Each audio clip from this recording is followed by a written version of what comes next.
If you need prediction material, then you can drop me message on my WhatsApp number. WhatsApp number you can see on your screen. 100% true prediction also available. Just drop me message. To Section 1.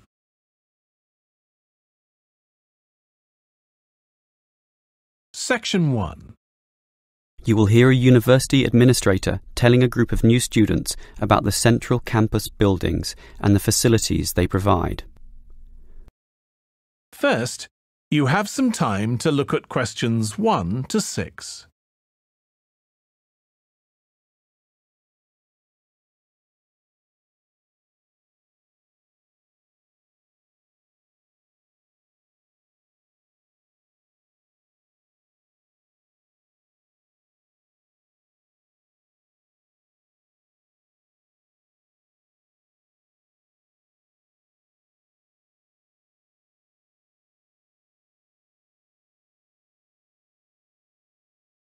Listen carefully and answer questions 1 to 6. Welcome everyone to the Brandon Complex, the geographical and we could say spiritual heart of this university. This is basically where everyone eats too, as you can see by looking around. There are many different cuisines here, Chinese, Indian and Middle Eastern, plus the usual fare of a local type, all in that corner over there. We have many shops here too, but the biggest is Wilson's right there, providing clothing and hardware. That's next to all the restaurants. Now, on the opposite side of Wilson's we have 3 shops. The one in the corner there, closest to the restaurants, is for DVDs. Yes, the DVDs are cheap and affordable, and you can also rent DVD players as well. Moving on, in the corner directly opposite Wilson's is the Student Union office. Incidentally, you are all encouraged to join the Student Union, as a Student Union card gives you many benefits, including discounts on basically everything you can buy here at the Brandon Complex. Outside this complex, on the other side of the road, you can just see it from here in fact, is a building that we call by the rather unusual name, the H Building. Next to this, on the other side of some trees along the main road, is the Engineering Institute, but that doesn't have anything to do with the Brandon Complex. One last thing is that just outside this door, near us here, you can see a grassy oval patch. Well, that's the playing field for what we simply call the fitness room, which is alongside. So you can put on some calories here at the restaurants and then burn them off at the fitness room afterwards. Oh, I forgot to mention this shop right here, in the middle, beside the Student Union. It's the bookshop, and as you can see, it's always busy, always popular. You can buy newspapers, magazines and stationery there, plus a few clothing items as well, just as you can at Wilson's. Why don't you go and take a look right now? Before you hear the rest of the conversation, you have some time to look at questions 7 to 10.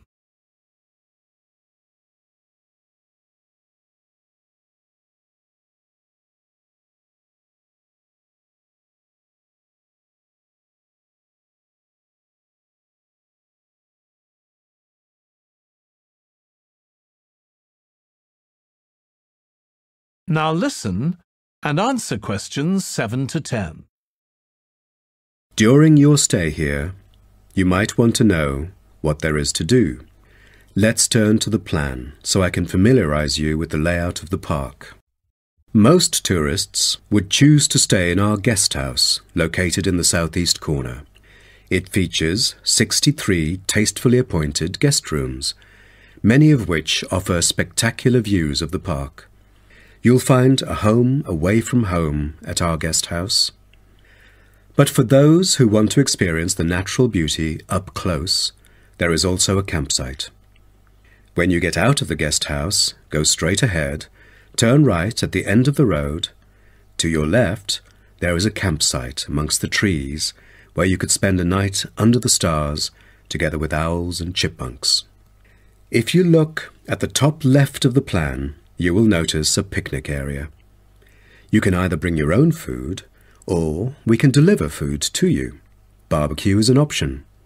The business centre is situated directly opposite the picnic area. It provides flexible, fully serviced offices, conferencing suites, meeting rooms, and is equipped with the latest multimedia facilities. Wired, as well as wireless, high-speed internet is available within the entire premises. The centre is designed to cater to both individual travellers and corporate groups. Visitors can also go to the museum, which holds a vast collection that exhibits local history and a natural habitat. You start from the guest house, just turn left at the first conjunction, then walk past the tea house, turn right. You'll see the museum after making the third right. Have you found it? Pretty easy, right? To spend a delightful afternoon with a book and a fresh cup of coffee, you can go to the only cafe in the park. From the guest house, you go straight, then take the second right, and you'll see the cafe right in front of you. You might want to check out our all-season tennis court, which offers instruction for all ages and skill levels. It is located right opposite the cafe. That is the end of section 1. You now have half a minute to check your answers.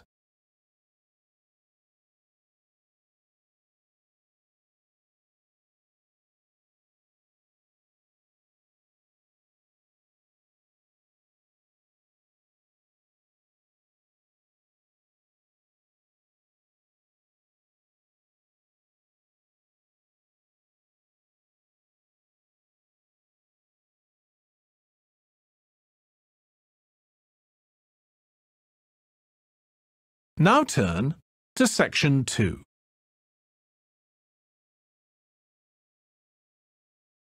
Section 2. First, you have some time to look at questions 11 to 15.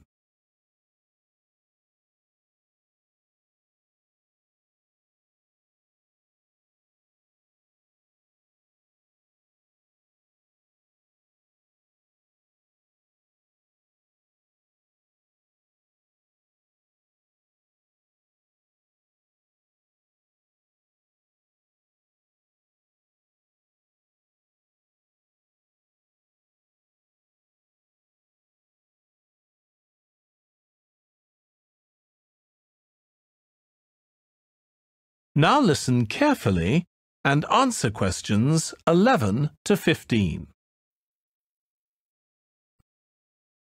Now, let's start by seeing where you can go. As you can see on our map in the brochure I've given you, we are here at the reception block. We have a famous mill which is used for making and processing materials such as steel and coal. To visit it, just go straight ahead, north along the path in front of you, and you'll find it at the end of the path. Now, towards the east, go along the path from our starting point. Turn left to the corner and then turn right. There is a car park at the east end of the lane. To the west, there is a museum. Past the shop, around the crossroads, and it is just located at the west end of the road. And by the way, the shop is specialized in selling a variety of ore-related souvenirs, including keyrings, postcards, tin-made Lewis chessmen, and even Roman soldiers which are made from beautiful pyrite.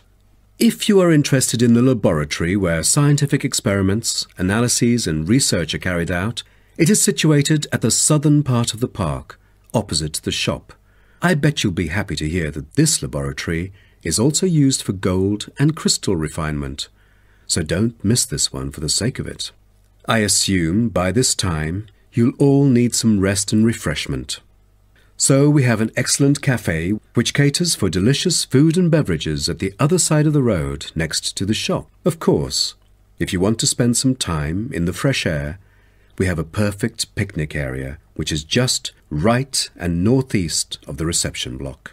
Further east, there is a path leading to the northern part of the park, and at the end of it is the toilet. Now, most of the visitors would choose to use the mailbox and send the beautiful postcards to their friends, To reach it, just... Before you hear the rest of the talk, you have some time to look at questions 16 to 20.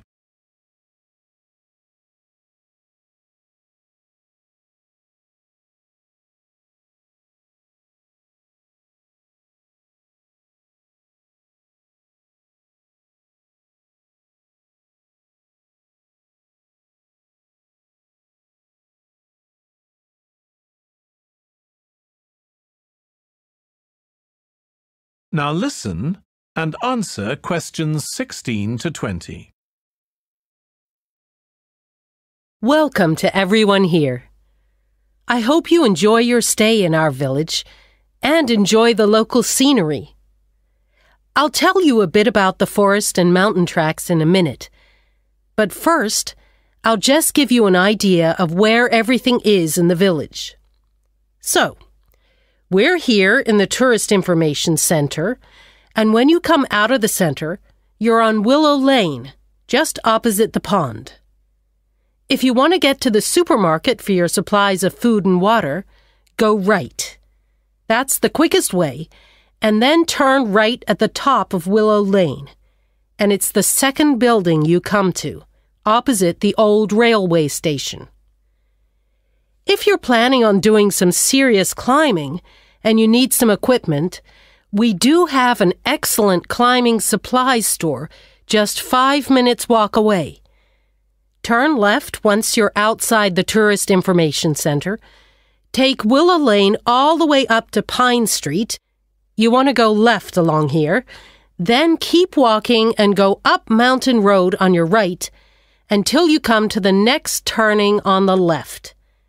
Head down there and you'll come to the climbing supplies store.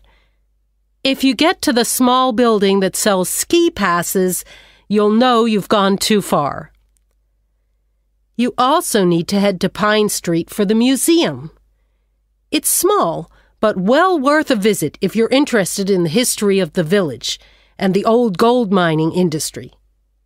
So, when you reach Pine Street from here, you'll see the old railway line on the other side of the road. Turn left into Pine Street and keep going until you come to Mountain Road.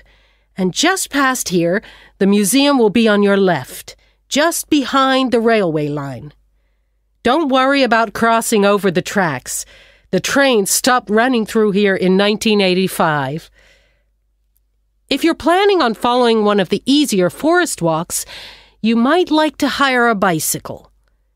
To get to the hire shop, again, you need to head to Pine Street. On the left-hand side of Pine Street, you'll see the town hall. Go down the little road that you come to just before it, and you'll find the bike hire shop just behind the hall. They have a good range of bikes, so I'm sure you'll find something that suits your needs. Last but not least, if you're hungry after a long day's trek, I can recommend our local cafe. Again, when you leave the Tourist Information Center, turn right and follow Willow Lane until it joins Pine Street. And right opposite, on the far side of the railway tracks, is the cafe. That is the end of section 2. You now have half a minute to check your answers.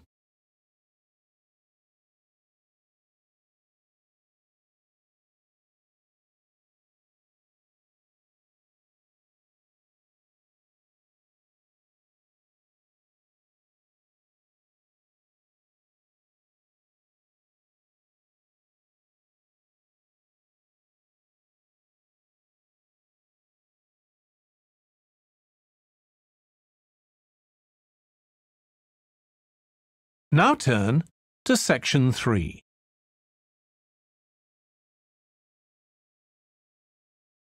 Section 3.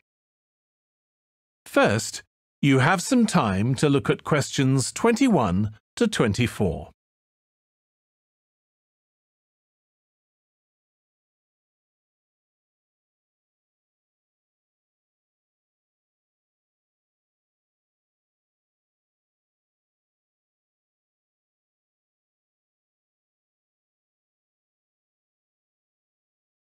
Now listen carefully and answer questions 21 to 24. Now, let me just tell you a bit about what you can see in the sculpture park. If you look at your map, you'll see the visitor centre, where we are now, at the bottom, just by the entrance. Since we only have an hour, you might not be able to get right around the park, but you can choose to visit some of the highlights. You might like to take a look at the Joe Tremaine sculptures, which are displayed on this side of the upper lake, just behind the education centre and near the bridge. They're really impressive, but please remember not to let your children climb on them. One of our most popular exhibitions is the Giorgio Catalucci bird sculptures. They're just across the bridge on the north side of the lower lake. I love the way they're scattered around in the long grass beside the lake, looking as if they're just about to take to their wings. You could also go to the garden gallery. It's on this side of the upper lake. From the visitor centre, you go to the education centre, then keep on along the path and you'll see it on your right. There's an exhibition of animal carvings there which is well worth a look. We also have the Longhouse. That's quite a walk. From here, you go to the bridge and then turn left on the other side. Soon you'll see a winding pathway going up towards the northern boundary of the park. Go up there and you'll find it at the top. They have some abstract metal sculptures that are well worth seeing if you have time. OK, well, now, if you... Before you hear the rest of the discussion, you have some time to look at questions 25 to 30.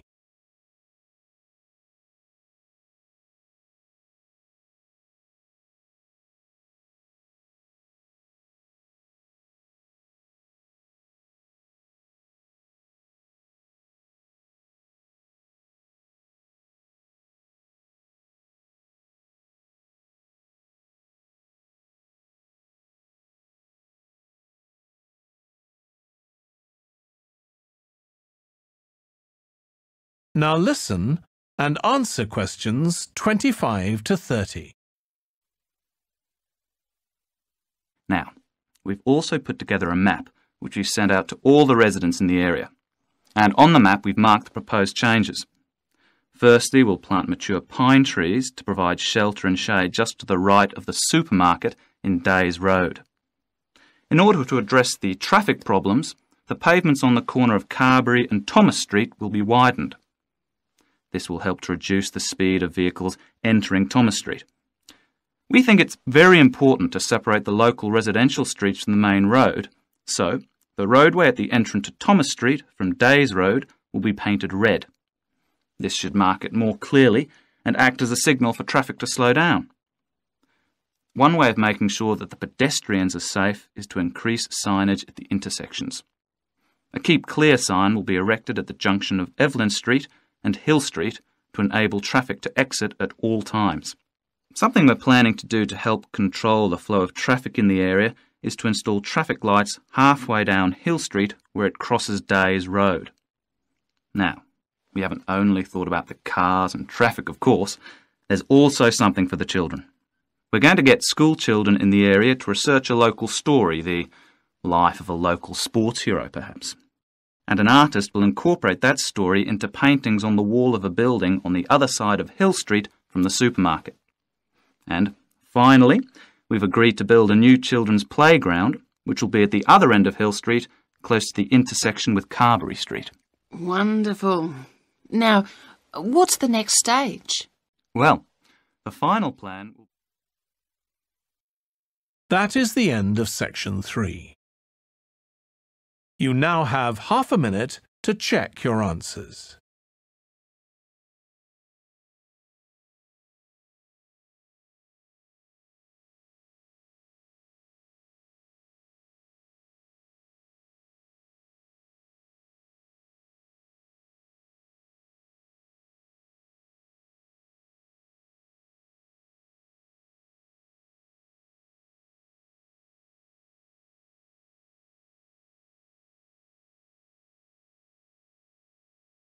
Now turn to Section 4.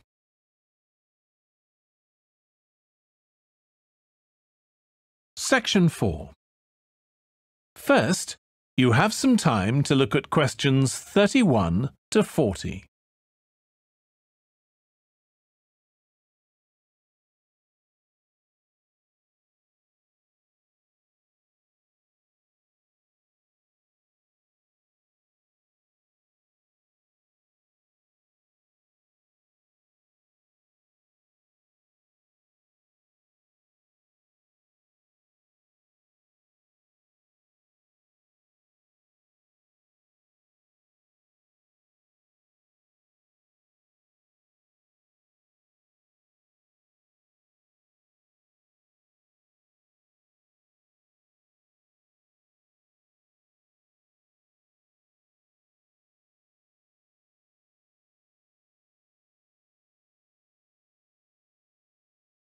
Now listen carefully and answer questions 31 to 40.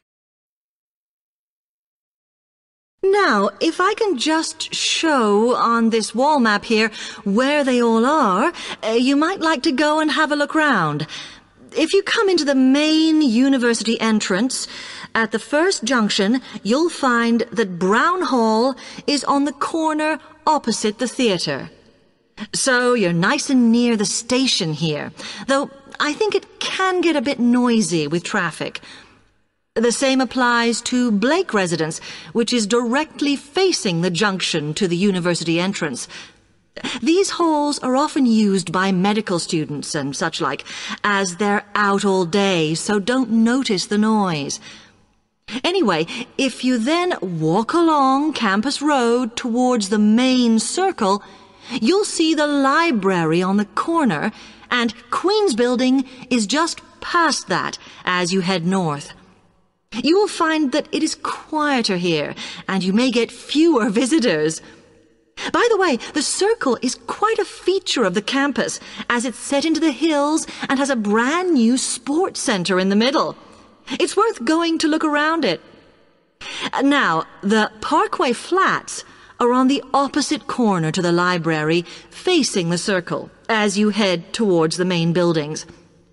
The main buildings are only about a 5-minute walk from here, and places in these halls go quickly, so my advice is to reserve your place as soon as possible. Then Temple Rise is inside the circle, next to the sports center, but further from the main university buildings. Now, if you'd like to go off and physically look...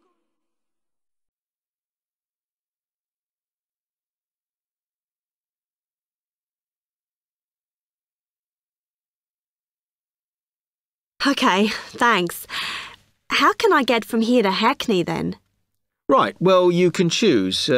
We're here at the information office, OK?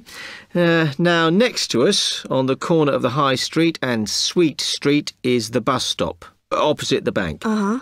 The bus goes all the way to Hackney, but it is a very indirect route, so it could take ages. Oh. If you want to take the train, walk down the High Street towards the city, go past the bank, and on your left is the station, just before you get to the post office. There's a mainline service to Hackney Wick, so if you need to get into the centre of Hackney, you may need to pick up a bus when you get there. Opposite the post office, on the corner of Hart Lane, is the tube entrance. You'll see the big signs. That's probably the best way to get there, though you may have to change. It's probably best if you go and get a travel card first. Oh.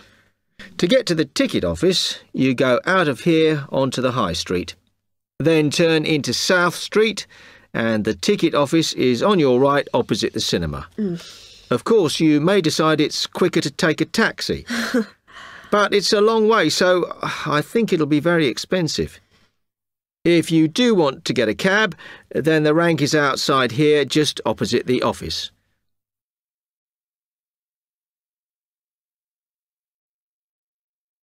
That is the end of Section 4. You now have half a minute to check your answers.